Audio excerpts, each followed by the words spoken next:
Hey traders, Aurora here, welcome back. In this video I will show you how to install a pinescript file in TradingView step by step. Step 1. You will need a TradingView account.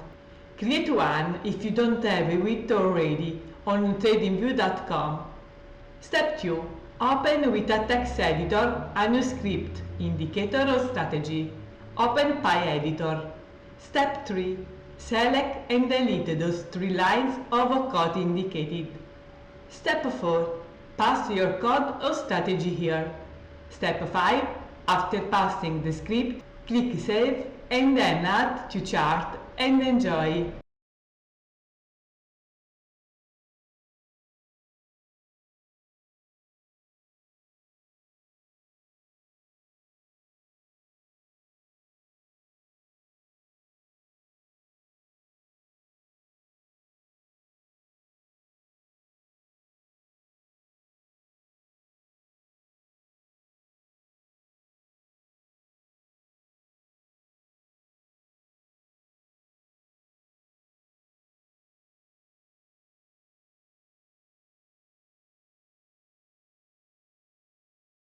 Bye!